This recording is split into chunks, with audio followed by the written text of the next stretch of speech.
स्वागत है आप सभी का। आज हम बताएंगे कि भादों महीने के शुक्ल पक्ष में पड़ने वाली एकादशी, जिसे पद्मा एकादशी, वामन एकादशी, देव झूलनी एकादशी, कर्मा एकादशी, परिवर्तनी एकादशी, डोल ग्यारस आदि नामों से जाना जाता है। इस एकादशी की पौराणिक कथा क्या है, इस एकादशी का व्रत विधि क्या है और इस व्रत को करने से क्या फल प्राप्त होता है। तो वीडियो महत्वपूर्ण है, इसे पूरा अवश्य देखें और अपनों को शेयर जरूर करें। हाँ, कमेंट बॉक्स में जय माता एकादशी लिखना ना भूलें। इस व्रत की व्रत विधि इस प्रकार है। इस एकादशी व्रत के एक दिन पूर्व ही 1 लोटे में जल लेकर के व्रत का संकल्प लें और सात्विक आहार करें। दूसरे दिन सूर्योदय के पूर्व स्नान ध्यान करके भगवान विष्णु के वामन रूप का पूजन करें और वामन भगवान को कमल का पुष्प अवश्य चढ़ाएं। यह काफ़ी फलदायक और शुभदायक माना जाता है।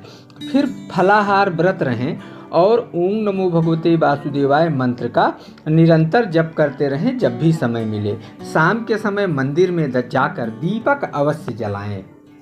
दूसरे दिन फिर स्नान ध्यान और दान करके पारण करें। हाँ, व्रत के दौरान गरीबों, बीमारों और बच्चों की सेवा का भी विधान है। गाय को चारा अवश्य खिलाएं। इसकी पौराणिक कथा इस प्रकार है। एक बार युधिष्ठिर जी भगवान श्री कृष्ण के पास बैठे थे। लोक कल्याण की भावना से युधिष्ठिर जी ने कहा, हे माधव, आपने कई एकादशी और उनकी व्रत विधि पौराणिक कथा को बताया। आज आप हमें बताएं कि भादों महीने के शुक्ल पक्ष की एकादशी की पौराणिक कथा क्या है, इस व्रत को करने से क्या फल मिलता है। तब श्री कृष्ण जी ने कहा, हे युधिष्ठिर, जब भगवान विष्णु ने वामन रूप में देवताओं की रक्षा के लिए दैत्यराज महाराज बलि को पाताल लोक भेज दिया, तब वे राजा बलि के आचार विचार से बहुत प्रभावित हुए और उन्होंने राजा बलि के कहने पर उनको वरदान दिया कि वो सदा उनके पास रहेंगे।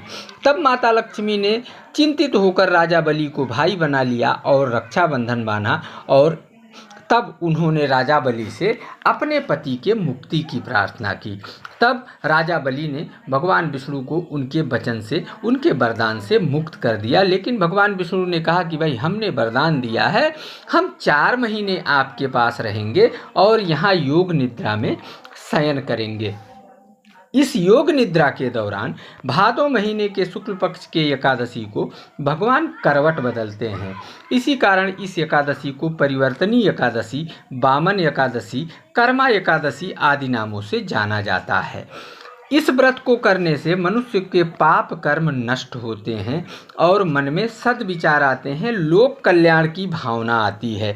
इस व्रत के दौरान गाय को चारा अवश्य खिलाना चाहिए। तो यह है वामन एकादशी की पौराणिक कथा, व्रत विधि। उम्मीद है वीडियो पसंद आया होगा। फिर भी मन में कोई जिज्ञासा रह जाती है तो कमेंट करके ज़रूर पूछें। बना रहे आप सभी का प्यार और दुलार। अगले वीडियो तक नमस्कार।